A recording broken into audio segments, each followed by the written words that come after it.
There's an old joke that goes, what does having sex in a canoe and light beer have in common? They're both fucking close to water. You know what else? 7 of the top 20 selling beers are light beers. I can't decide which is funnier. Light beer being that popular, or light beer's popularity coming from being the original virtual reality experience by simulating sex in a canoe. I don't know the answer, but this canoe thing is something I want to look into later, though. Light beers are popular in my mind because you can interchange them and they still taste exactly the same. I think the real reason light beer sells so well is because it takes twice as many beers to get drunk as regular beers, so you buy twice as many beers. It has nothing to do with those stupid commercials with people running a marathon. They're drinking a light beer. If you're drinking a beer after running 26.2 miles, you didn't run a marathon. You're celebrating a successful jailbreak. We don't exercise on poor choice. We drink the worst liquor on earth. And today, we're going to decide if the exact opposite of light beer is one of those things. Stout beer.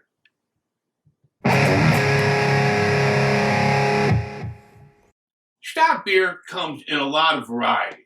And if you go to a bar that has them all, the barkeep will ask you, do you want an Imperial Stout, Chocolate Stout, Oatmeal Stout, or even something called Oyster Stout? Hey, I'm in this bar to drink. I'm not here to learn. If I was here to learn, it would be brighter and quieter in there. And guess what? I'm not here to teach. I'm just trying to entertain you people. So I'm going to keep everything in general terms today in order to make it easy to understand and not offer anything incriminating in case any of you have your Alexa or Siri on. Now this beer, Stout, is made with a really, really dark malt. And that gives the beer its deep color and creamy yet bitter flavor.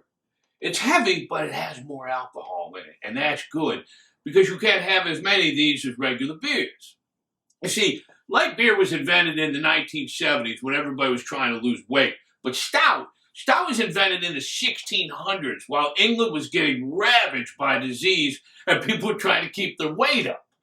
After all the rationing they had in England during the First World War, it became popular again for the very same reason. You know how people are always joking about putting booze in a protein shake? As it turns out, the English invented that.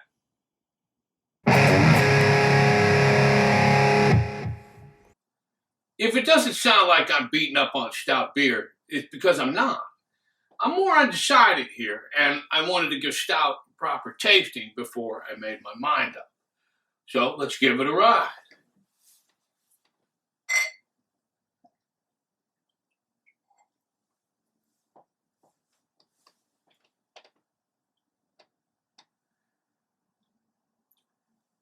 There's no expiration date on this, but I'd be willing to bet it's every 3,000 miles.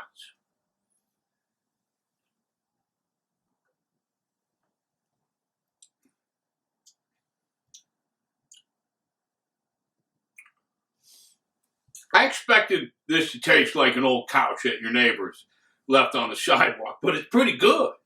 It's heavy, but with that good kind of heaviness that produces a belch that'll keep ships away from the coastline during a fog.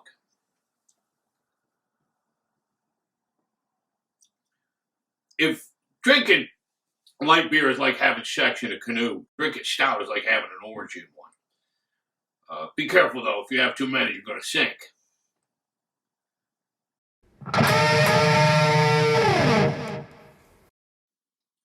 Stout sounds like it might fit the poor choice category of bad booze, but it really doesn't. It could use some tooling to become more popular, though, if it had some light beer style marketing with some athletes, but the kind of athletes that drink stout. You know, guys lifting beer kegs. Guys lifting beer kegs. Or drinking stout down at the gym. Maybe that's what I'll do. I'll take a couple of bottles of stout down to the gym, roll around on that giant ball until they give in and let me cancel my membership. Maybe we did learn something here today. I'm John McClellan, and this is Poor Choice, drinking not always the worst liquor on earth.